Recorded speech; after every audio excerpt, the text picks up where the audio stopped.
The first witness of the day was Oneida County Sheriff's Department Lieutenant Charles Scheiderich. They had Steve out on bail for a year. 14 months, actually. They arrested him in March, and it didn't go to trial till May of '89. The case was prosecuted by Oneida County Assistant District Attorney William Kernan, who has since passed away. Steve's mother, Sylvia, had replaced Edward Kaminsky with a more experienced lawyer. We hired an invest attorney we couldn't, Salvatore Capisolatra. Capisolatra is also now deceased. He said, we will represent your son. He hasn't done anything. So we were very confident. At the time, my first impression was of his mother. Lori Duffy Foster covered the trial for the Syracuse Post-Standard. I guess I would describe her as if she was a rock. She was just very emotionally in charge of herself, or trying to be. I was very skeptical, and I couldn't quite form an impression from that. I had decided then that either she knew he was guilty, but he was her son, and she needed to stay strong for him, and she loved him, or she knew he was innocent and knew she had to keep herself together. Steve's family and friends were confident of his innocence. He could have never have done something like that. Never. Steve's sister, Lisa Pulowski. He was not good at lying. You can tell when he does. He can't look somebody in the eyes. Nope. Ed Lewandowski. It was ridiculous, because I saw him that evening. I saw him supposedly right after the crime was committed, according to their timeline.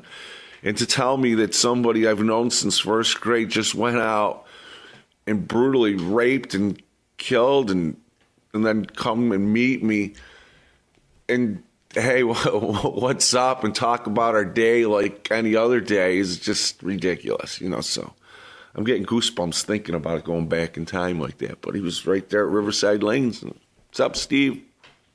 Nothing, So I knew he didn't do it. I knew he didn't do it from day one. The timeline was key. Kim Simon left her house at around 6 p.m. and began walking down Mohawk Street.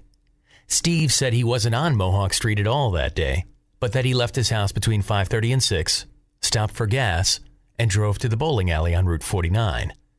During the initial investigation, a gas station employee corroborated Steve's story, but on the stand, he suddenly remembered things differently. The gas station attendant changed his story. Current Oneida County District Attorney Scott McNamara. And said that Stephen did not drive to the bowling alley, that he, in fact, turned down Mohawk Street right after Kimberly walked down the street. I thought people were my friends. They made stuff up. The cops kind of strong-arm him, say this. He was a young kid, 16, 17. And ultimately, I think that was a very, very harmful thing to Steve, because if that kid had continued to say, hey, listen, I saw Steve Barnes and he drove to the bowling alley. Stephen Barnes' alibi was at the bowling alley. Everybody in the bowling alley said Stephen Barnes was in the bowling alley.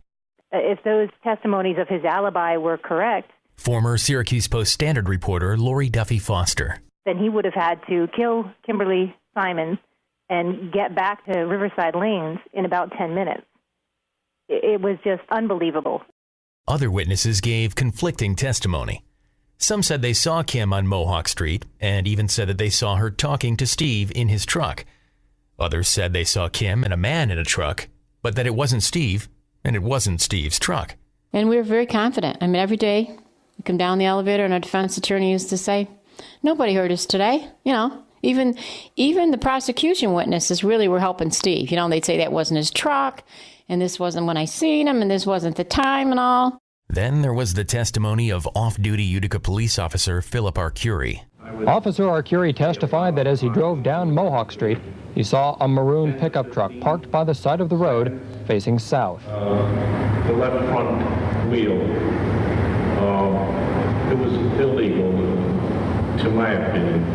Illegal? It was like a ball tire. The part that I found somewhat hard to believe afterwards, as you look at it, was he said that for like 2 minutes he had an opportunity to look at Steve, recognize a lot of stuff about Steve's truck, including that it had a bald front tire. Since that time, we've actually went and drove that road, and giving him the benefit of all doubts, it probably was a 6 to 10 second encounter to notice all these things. Arcuri said he saw a young man walking near the truck, a man he identified as the defendant. In 1985, Arcuri had not been able to pick Steve out of a lineup. 3.5 years later, he's picking me out in my truck. He said his memory was better after 3.5 years. He couldn't see a thing without his glasses, and he claims to see Stephen Barnes while he's going 25 miles an hour past the pickup truck, and he doesn't know the guy. There's no way. For the third day, testimony centered around lab results. The prosecution claimed to have scientific evidence that would prove Kim Simon was in Steve's truck. For example, investigators had found in the vehicle 2 hairs that were similar to Kim's hair. The first witness of the day was Anthony Orlowski, a senior lab technician with the New York State Crime Lab in Albany. Capisoletro asked Orlowski to read a section of a report prepared by another lab analyst who had examined samples taken from Stephen Barnes' pickup truck. Nothing was discovered which would show an association between the vehicle and deceased. Go ahead. Because control hair was not submitted from the owner of the vehicle, no comparison of hair was conducted. Thank you. That hair means nothing to me. It was consistent with Kimberly's hair. Well, so was Steve's sister's hair. The police had also found a denim imprint on the side of Steve's truck. That imprint apparently matched or was very similar to the jeans that Kimberly was wearing. They put a lot of weight into that. I don't today because how many jeans are out there that could match that? There had also been mud on Steve's truck, which the prosecution claimed was consistent with soil samples taken from the spot where Kim's body was found. And they went and took the dirt like 2.5 years later from the crime scene. A couple of other pieces of forensic evidence seemed to contradict the prosecution's arguments. First, tire track impressions taken from the scene did not match the tires on Steve's truck. And second, experts testified that semen found on Kim's underwear could not be conclusively matched with Steve's blood type. But the prosecution did have one more piece of seemingly incriminating evidence. I had a jailhouse informant when I was in the county. He said I told him I did this, and I never spoke to the guy, but he got a time cut. A question was asked Mr. Barnes about a girl, and Mr. Barnes says, "Who do you mean, the girl I killed?" I mean the one I'm accused of killing. Freudian slip? I didn't even know who he was, but he said I spoke to him. The evidence was it was almost comical. Former Syracuse Post-Standard reporter Lori Duffy Foster. If there had not been lives involved here, life and death, it would have been comical. Is this the type of evidence you would want your husband, your brother, your son convicted of? They had no evidence on him. Steve's sister, Lisa Pulaski. There was nothing, and I knew he didn't do it, never in a million years. Even the prosecutor himself admitted that it was all circumstantial evidence. The scientific evidence was unreliable. In the beginning, I said this case was built around circumstantial evidence. I just thought this was going to be a formality. Okay, we're going to go through all this, and very difficult to, sit there and listen to them give all this testimony. And each piece of this circumstantial evidence is a piece of that puzzle that we're going to put together. I'm not entirely convinced that the prosecutor was certain of his case. On the closing day, when the jury went into deliberations, he had said that he was hopeful that the jury would put the pieces together and find him guilty. And then he said, and this is how I quote him in the story, if Barnes is found innocent, then we're back to square one. He didn't say if Barnes is found innocent, then a murderer runs free or anything like that. He said, then we're back to square one. And it just seems to me that William Kernan was wavering, that he was convincing himself as well as the jury. It was set to be a long, tense day. The parents of the victim held hands. The mother of the man accused of killing her carried rosary beads. of course, I was there on the day that the jury went out and was deliberating, and the next day when the verdict came back, I was there. Steve's friend, Ed Lewandowski. I didn't go that day. I couldn't.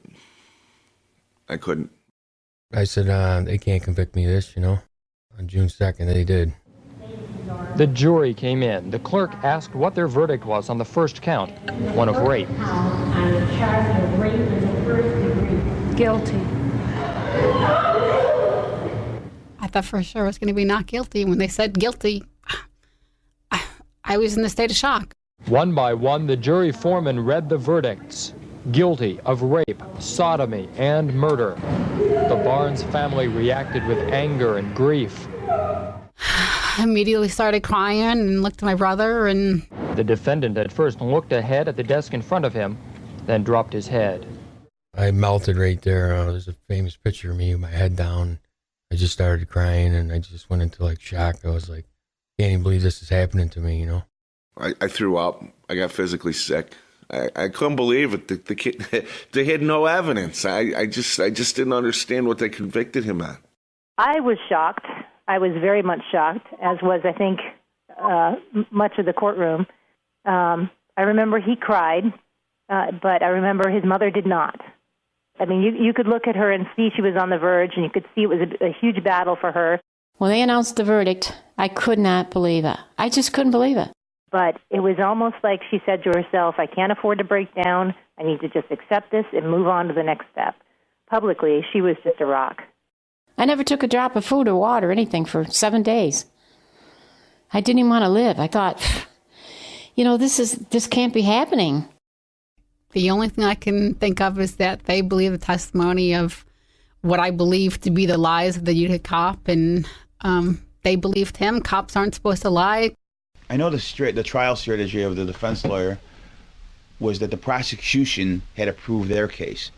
They had proved that Steve was guilty, and Steve did not prove that he was not guilty. So Steve didn't take the stand. I think a big part of it, though, for the jury was the fact that Stephen Barnes did not testify. That never looks good to a jury. So if they were unsure one way or the other, that might have thrown them in the direction of guilty. This was a Friday afternoon, and they had been deliberating Thursday and then all day Friday. And if you look at how long the jury deliberated, they deliberated 10 hours one day and 6 hours the next. So they clearly were torn as well. If they were certain of his guilt, they would have come back a lot faster than that. But I personally don't even know how the jury could have deliberated that long. In my opinion, they didn't want to be sequestered for the weekend. They wanted to go home to their families. On August 31st, 1989, Steve was given the maximum sentences allowable for the crimes. 8 1/3 to 25 years for the rape and sodomy charges, and 25 years to life on each of 3 counts of murder. I'm innocent of all charges. I didn't commit these charges. Salvador Capisalatro. I meant what I said. I have an undying belief that my client is innocent. Unfortunately for Steve, today he would have never got convicted because the DNA isn't his DNA, and we would have known that, and it would have never been tried.